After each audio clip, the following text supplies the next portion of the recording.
Alléluia, il est vivant. Amen, il est vivant. Il est vivant. J'ai pas entendu, il est vivant.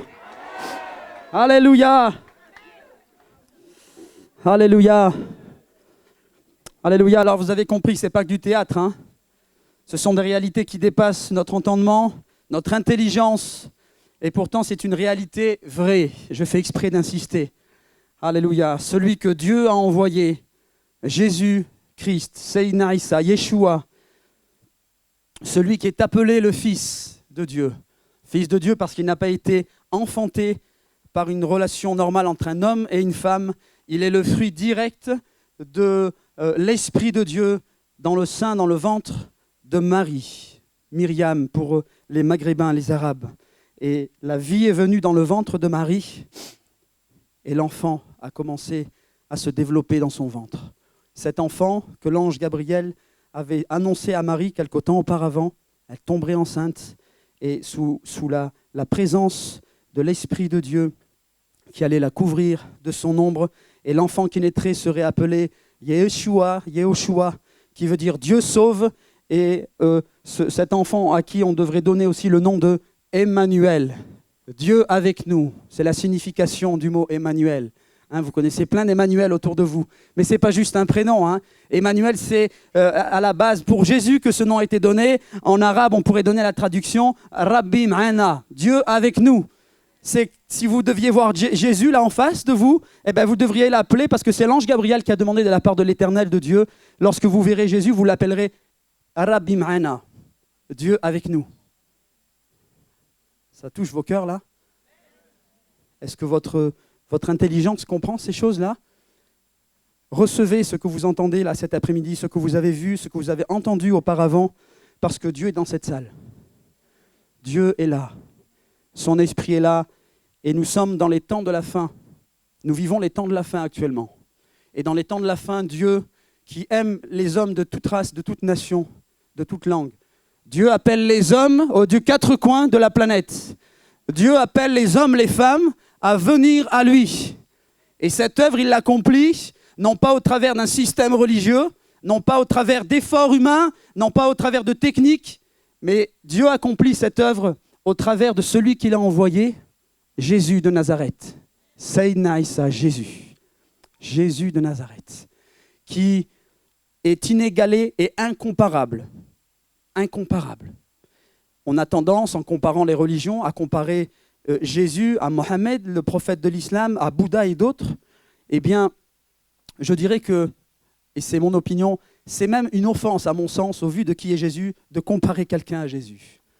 Ne serait-ce que par le fait que Jésus n'est pas de naissance naturelle, mais qu'il est venu du ciel et qu'il est d'essence divine. Alléluia! Et donc, s'il a une naissance divine, n'essayez pas de comprendre avec votre intelligence, de le comparer à vous, parce qu'il est venu dans une apparence humaine. Dieu s'est fait homme parce qu'il ne pouvait pas venir avec sa gloire, il nous aurait exterminés. Alors il est venu, il s'est mis à notre taille, à notre mesure. Et il est venu dans la personne de Jésus. Et la preuve, c'est les miracles et les merveilles, les beautés que Jésus a accomplies. Nul homme n'a accompli ces choses. Il n'y a que Christ qui avait autorité. Applaudissez le Seigneur, alléluia, acclamez-le. Il n'y a que Christ qui avait autorité sur les éléments. Lorsqu'il a dit à la tempête, silence, tais-toi, et que la tempête s'est calmée.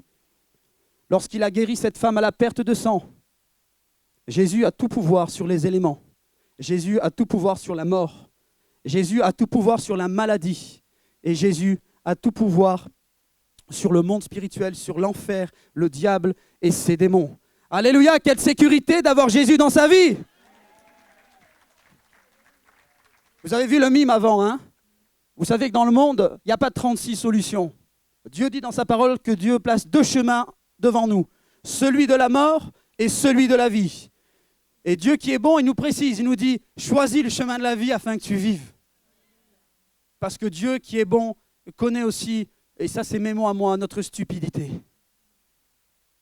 Nous avons le chemin de la vie et la mort devant nous, mais on va être tenté à cause de notre orgueil humain, à cause de toutes sortes de raisons humaines, on va être tenté de se détourner, tout comme l'ont fait Adam et Ève. L'arbre de la vie et de la mort était là dans le jardin. L'arbre de la connaissance, l'arbre de la vie était là. L'arbre de la connaissance du bien et du mal. au lieu de se tourner vers l'arbre de la vie qui leur aurait donné de vivre éternellement, ils ont choisi l'arbre de la connaissance du bien et du mal. Et voilà, les conséquences sont là, nous les vivons chaque jour et depuis des générations, depuis la création. Mais Christ est venu réparer la faute commise par Adam et Ève. Et en Christ, nous avons possibilité de rétablir le contact avec Dieu. Alléluia. Donc il y a un espoir. Vous êtes avec moi cet après-midi? Ouvrons nos Bibles rapidement dans Jean chapitre 6, verset 32. Alléluia. Jésus. Seigneur Dieu, je place maintenant ces moments entre tes mains. Au nom de Jésus, je te prie de venir bénir ta parole, de conduire ma bouche.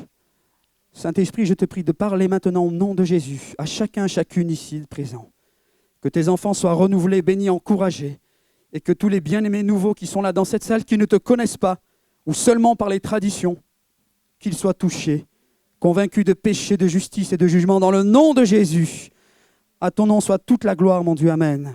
Alléluia. Jean chapitre 6, verset 32. Ouvrez bien vos oreilles, écoutez, et vous qui êtes là pour les premières fois, qui êtes peut-être d'autres confessions religieuses, eh bien, ouvrez vos cœurs pour un temps. Écoutez bien. Jean chapitre 6, verset 32, il est écrit, Jésus leur dit, en vérité, je vous le dis, Moïse ne vous a pas donné le pain du ciel, mais mon Père, en parlant de Dieu, vous donne le vrai pain du ciel. Car le pain de Dieu, c'est celui qui descend du ciel et qui donne la vie au monde. Ils lui dirent, Seigneur, donne-nous toujours ce pain.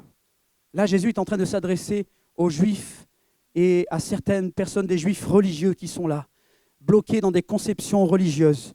Et Jésus était en train de les convaincre et de leur dire, ce que Moïse vous a apporté, c'était important parce que ça nourrit vos corps, cette manne, ce pain du ciel. Mais je suis plus grand que cette manne, parce que le vrai pain du ciel, ce n'est pas celui dont vous vous êtes nourris pour vos corps, mais le vrai pain du ciel que Dieu envoie, c'est celui qui vous donne la vie éternelle, qui nourrit votre esprit, votre âme.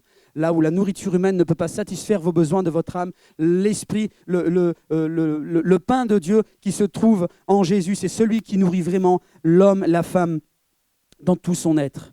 Seigneur, dirent-ils, donne-nous toujours ce pain. Jésus leur dit, je suis le pain de vie.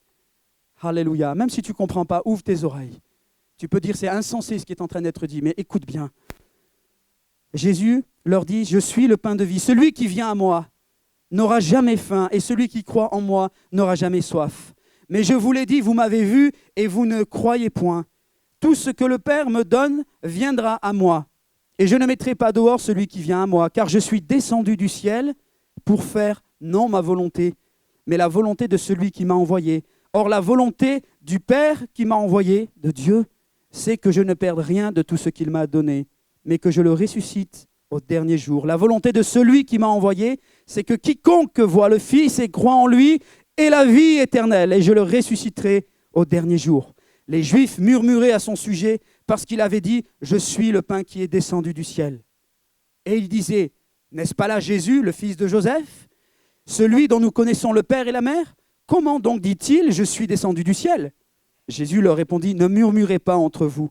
Nul ne peut venir à moi si le Père qui m'a envoyé ne l'attire, et je le ressusciterai au dernier jour. Amen. » Alléluia. Alléluia. Comme je l'ai dit, le contexte là, Jésus s'adresse à une foule et essentiellement des Juifs.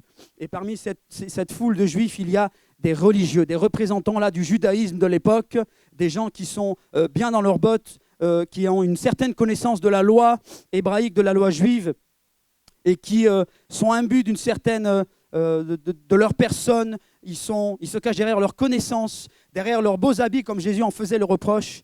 Et Jésus sent bien que ces hommes résistent à son message. Et il leur dit, je suis là, je vous ai parlé, je vous ai montré, je vous l'ai dit, mais vous m'avez vu et vous ne croyez point. Ces hommes, ces femmes ont été témoins des miracles, des beautés que Jésus avait accomplies. Mais leur intelligence et leur conviction religieuse allaient à l'encontre de ce que leurs yeux voyaient. Ils voyaient des choses merveilleuses, mais leur intelligence était plus forte et les empêchait de saisir les beautés, les miracles que Jésus était en train d'accomplir. Vous savez, on a besoin d'être comme des enfants. Jésus dit, ceux qui ne ressemblent pas, qui ne sont pas semblables à des enfants, n'entreront pas dans le royaume de Dieu. Ça signifie quoi? Ça signifie que tous ceux qui se cachent derrière leur bagage intellectuel, leur connaissance, derrière leur raisonnement, leur rationalisme, n'atteindront pas les choses de Dieu. Les choses de Dieu leur seront étrangères, elles resteront étrangères. Parce que pour les saisir, il y a besoin d'une certaine naïveté. Comprenez? Pas la naïveté qui fait qu'on peut tomber dans des sectes et qu'on peut nous faire n'importe quoi. Mais ce cœur disposé, ce cœur un peu simple comme un enfant, où lorsque le papa dit à son enfant, vas-y saute, ben l'enfant va sauter. Il va faire confiance et il va sauter. L'enfant et comprenez ce que je veux dire, l'enfant ne réfléchit pas comme un adulte. Et c'est même pour toi qui es là et qui a peut-être 30, 40, 50 ou 60 ou plus en années de vie, eh bien le Seigneur t'appelle, Dieu t'appelle mon ami, à ce que tu sois simple. Pose ton bagage intellectuel. Pose toutes tes belles choses que tu as accomplies dans ta vie. Pose tous tes mérites. Pose toute ta gloire, tout ton orgueil. Dieu est bien plus grand que tout cela. Et si tu veux comprendre les choses de Dieu, qu'elles te soient accessibles, alors une fois que tu as déposé tout ça, tu deviens sensible et tu peux comprendre. Les choses de Dieu ne sont plus hermétiques pour ton esprit. Et tu peux comprendre ce que Dieu veut te dire.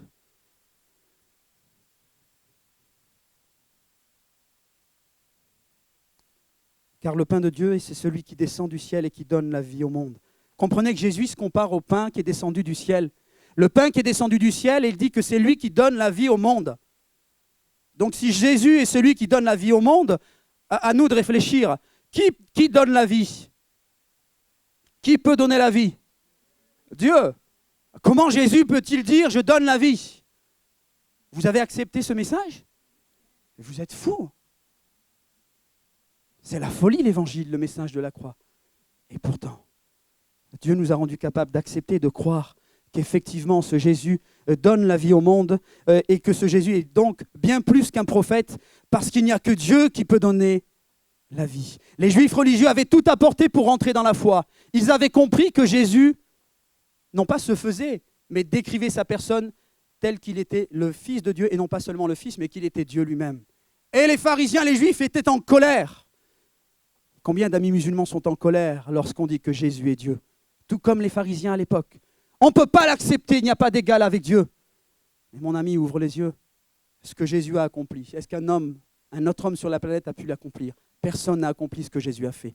Donc essaye d'élever un peu ton raisonnement, ta compréhension sur ce que Jésus a fait et laisse-toi interpeller. Celui qui vient à moi n'aura jamais faim et celui qui croit en moi n'aura jamais soif. Alléluia. Vous avez compris qu'il n'est pas question de nourriture physique, ni de boisson, là, de bouteilles d'eau ou d'autres boissons. Mais il est question de tout ce dont l'homme a besoin, c'est-à-dire de ce pain et de la substance de base pour notre âme, pour notre cœur. Et cela, il n'y a que Dieu qui peut le donner. Et il le donne comment? En envoyant Jésus. Dieu nous a envoyé les éléments nutritifs pour notre âme, pour ton âme. Il a envoyé du ciel le pain et l'eau dont ton âme a besoin. Un pain que tu manges et avec lequel tu n'as plus faim dans la vie, et une eau qu'il te donne et avec laquelle tu n'as plus soif parce qu'elle abreuve ton âme d'éternité en éternité. Tout ce que le Père me donne viendra à moi et je ne le mettrai pas dehors. C'est intriguant cette parole. Tout ce que le Père me donne, je ne le rejetterai pas. Tout ce que le Père me donne viendra à moi. On va revenir sur cette parole. Gardez-la bien dans votre esprit. Tout ce que le Père me donne, c'est Jésus qui parle. Tout ce que le Père me donne viendra à moi, à Jésus donc, et je ne mettrai pas dehors celui qui vient à moi. Alléluia. Alléluia. Car je suis descendu du ciel. Ce n'est pas des hommes qui le disent. Ce n'est pas une religion. Jésus lui-même le dit. Jésus dit qu'il est descendu du ciel. Il donne la note. Et en disant « je suis descendu du ciel », c'est pour dire « cessez de me comparer à d'autres. Cessez d'essayer de comprendre avec votre intelligence. J'ai une essence divine. Je suis d'essence divine. Et je vous apporte les choses d'en haut, les choses du ciel. C'est moi qui sers de pont, de médiateur entre Dieu et les hommes. Je ne suis pas d'ici-bas. Je ne suis pas sale, entaché par le péché, comme toute l'espèce humaine sur la terre. Mais je suis spécial. Je suis pur et je suis saint. Le Coran lui-même atteste ces choses et le Coran atteste que Jésus est aussi, et donc Jésus est cette personne unique car il est né sans péché. Il est né pur. Jésus, le pain de Dieu, le khubza al-hayat. Le hayat, c'est la vie en arabe. Et le khubza, c'est le pain. Jésus, c'est Khubz al-Hayat. Je vous en rappellerai pour en parler à vos amis musulmans. Jésus, le Khubz al-Hayat, le pain de la vie. Alléluia. Qu'est-ce que c'est bon, un bon pain quand on a faim? Juste du pain, ça nous suffit. Eh bien, Dieu nous donne l'essentiel. L'essentiel, c'est-à-dire Jésus. Dieu nous donne l'essentiel pour notre vie, c'est-à-dire Jésus, celui qui est appelé son Fils. Je suis descendu du ciel, non pas pour faire ma volonté, mais la volonté de celui qui m'a envoyé. Afin, à la fin du verset, il est écrit, afin que je le ressuscite. Qui peut ressusciter quelqu'un? Jésus, oui, parce que vous connaissez l'histoire, vous êtes chrétien. Mais si vous êtes juif, bouddhiste ou autre, qui a la puissance, le pouvoir de ressusciter, de donner la vie, de pardonner les péchés? C'est Dieu. Et là, Jésus donne encore un élément pour faire comprendre, pour éveiller la conscience, afin, mais que je le ressuscite au dernier jour. La volonté de celui qui m'a envoyé, c'est-à-dire Dieu. Le Coran lui-même atteste aussi que les musulmans ne sont rien tant qu'ils ne s'attachent pas aux livres qui ont été révélés à Sidna Moussa, Moïse, à Daoud, le roi David, et à Sayyidina Isa, Jésus. À David, il a été révélé les psaumes, le Zabour en arabe. À Jésus, il a été révélé l'évangile, l'injil, des livres révélés. Et à Sidna Moussa, à Moïse, il a été révélé le Taurat, la Torah. Des livres qui sont attestés par le Coran comme étant des livres révélés. Alléluia. C'est la volonté de celui qui m'a envoyé, c'est que quiconque voit le Fils, quiconque voit le Fils et croit en lui, ait la vie éternelle. Et il le redit encore une fois, et je le ressusciterai au dernier jour. Alléluia. Donc comprenez bien, mes amis, c'est que Dieu a envoyé Jésus, le pain du ciel, le vrai pain du ciel, qui peut sauver nos vies.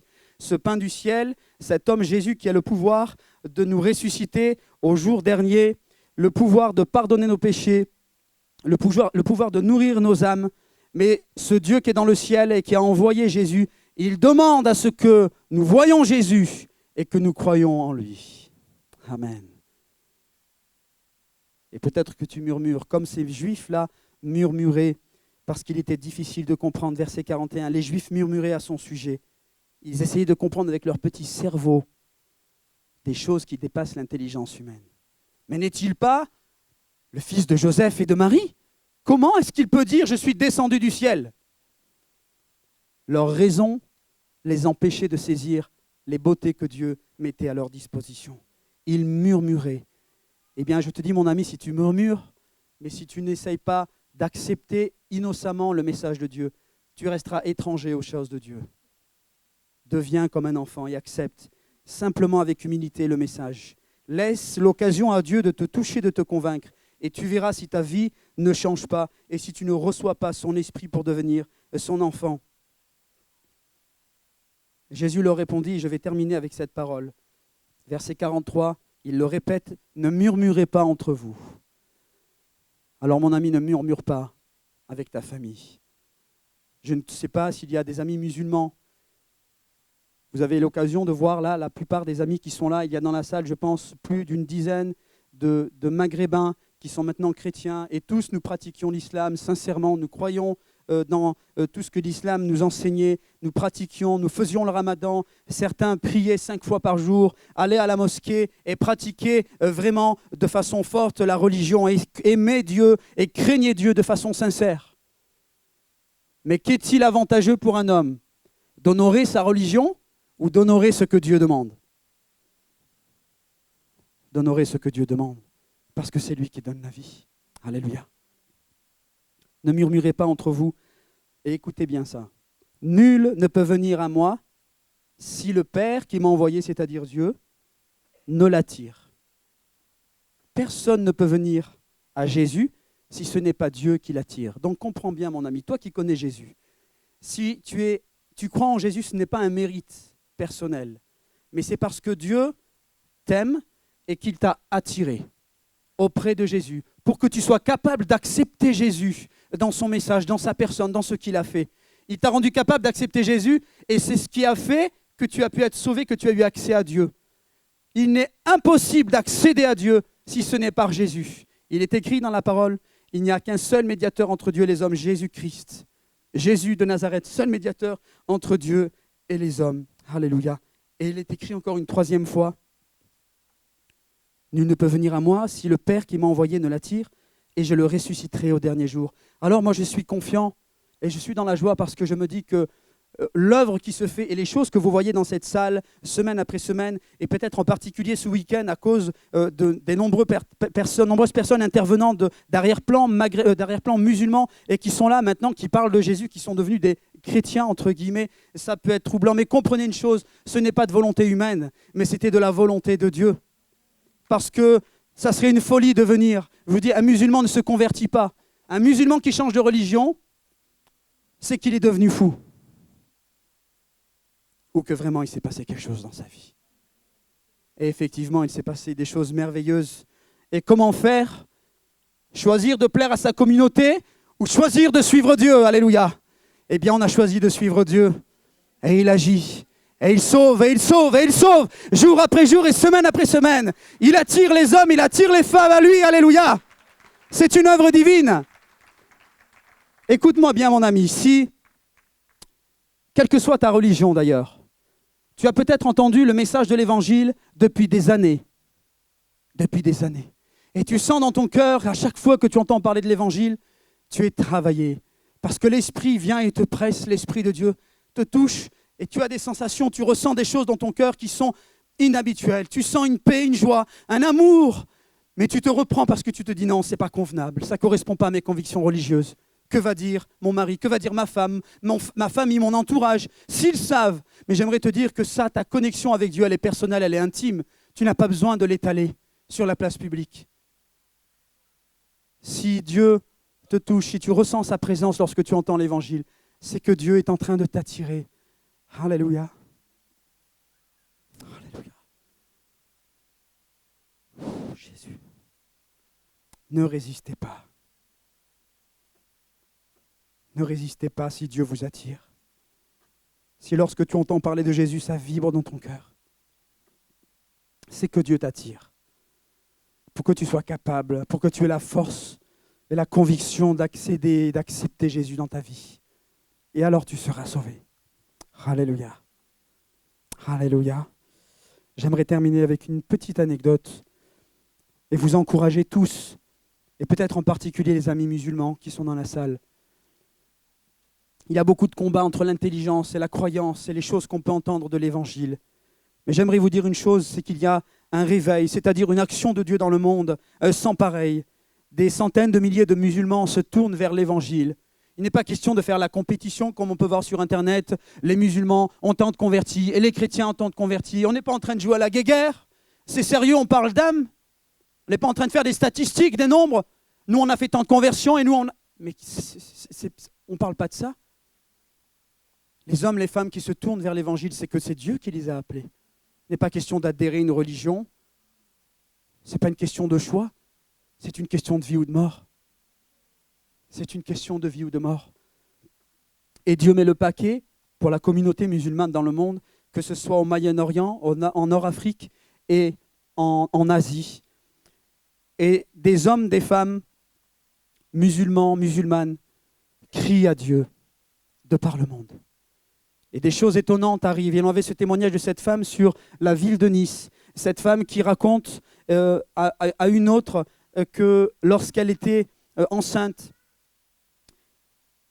elle a dû donc se rendre à l'hôpital et elle se retrouve donc là sur la table d'accouchement. Et alors qu'elle est là en attente, elle voit que les médecins, les sages-femmes sont en train de se presser autour d'elle. Elle voit au visage qu'il y a quelque chose de mauvais qui se passe. Et elle comprend, malgré les difficultés qu'elle a avec la langue française, elle comprend qu'il y a un problème et qu'il y a quelque chose de grave pour son bébé et même pour sa propre vie. Alors, cette femme reste là dans l'attente et la situation commence à empirer. Et au bout d'un moment, les médecins, les sages-femmes essayent de la rassurer, lui disent « Vous ne bougez pas, on revient dans quelques minutes ». Et là, ils sortent, ils quittent la pièce, ils vont dans un bureau et ils prennent le soin de fermer la porte. Et là, elle comprend qu'il y a quelque chose de grave, de mauvais qui s'annonce pour son accouchement. Et elle est là donc jeudi sur cette table d'accouchement. Elle raconte cette histoire à une musulmane qui vient d'accepter, qui vient d'avoir la révélation de Jésus. Elles se rencontrent là dans leur immeuble et elles se rendent compte qu'elles sont voisines de 1 ou 2 étages. et celle qui connaît Jésus plus anciennement, donc celle qui est là en train d'accoucher dans son témoignage, raconte son témoignage à l'autre et lui dit, tu sais, lorsqu'ils sont partis, je savais que j'allais perdre mon fils. Et elle a commencé à se mettre, à se recueillir. Et elle a dit juste un mot, elle a crié à Dieu, elle a dit « Ya Rabbi », ça veut dire « mon Dieu » en arabe. « Ya Rabbi », au moment où elle a crié ce nom, elle a crié Dieu, un homme arrive là devant elle, un ange, un être céleste arrive, rempli de lumière. Elle disait qu'elle ne pouvait pas voir son visage, mais cet être était là, cet homme était là devant elle, entouré de lumière, drapé d'une robe blanche, étincelante et d'un ruban là doré qui traversait sa tunique. Et cet homme qui se présente à elle, elle lui parle dans sa langue et lui dit « Sais-tu qui je suis ?» Et cette femme musulmane lui dit « Anta Mohammed, tu es Mohammed, le prophète de l'islam. » Et il lui dit « Non, Ana Isa al-Masih, moi je suis Jésus, le Messie. » La femme est choquée, elle ne bouge pas là de sa table d'accouchement et elle dit que Jésus prend alors sa main et sans la toucher, il la met au-dessus de son ventre et il fait un mouvement circulaire comme cela 3 fois au-dessus de son ventre. Et à peine il termine, Jésus la regarde et disparaît. Elle n'a pas le temps de dire quoi que ce soit. Et à peine Jésus disparaît, elle sent que là, ça commence à bouger. Et le bébé commence à sortir. Et elle se met à crier « Le bébé, le bébé, le bébé !» Et là, les médecins et les infirmières, les sages-femmes sortent, elles accourent, affolées, et se demandent qu'est-ce qui se passe, comment, il n'y a personne, qu'est-ce qui se passe, qui était là avec vous? Et là, la femme ne dit rien parce qu'elle est choquée. Elle comprend que lorsqu'elle a crié Dieu en arabe, un homme est venu. Cet homme n'était pas Mohammed, mais c'était Jésus, Sayyidina Isa al-Masih. Alléluia! Jésus, j'allais dire se révèle, mais même plus. Jésus révèle Dieu aux hommes et Jésus révèle Dieu aux musulmans. Il y a besoin de choses fortes et de choses puissantes pour convaincre un musulman. Et cette femme vit tranquillement dans la ville de Nice, dans un quartier assez chaud. Elle vit sa foi en cachette. Elle a fait connaissance avec cette autre voisine. Et alors que nous étions avec ma mère chez elle pour qu'elle nous raconte son témoignage, elle nous dit « Mais vous savez, ça c'est rien. Parce que dans le quartier, nous sommes 8 femmes à avoir reçu la révélation de Jésus. » Alléluia!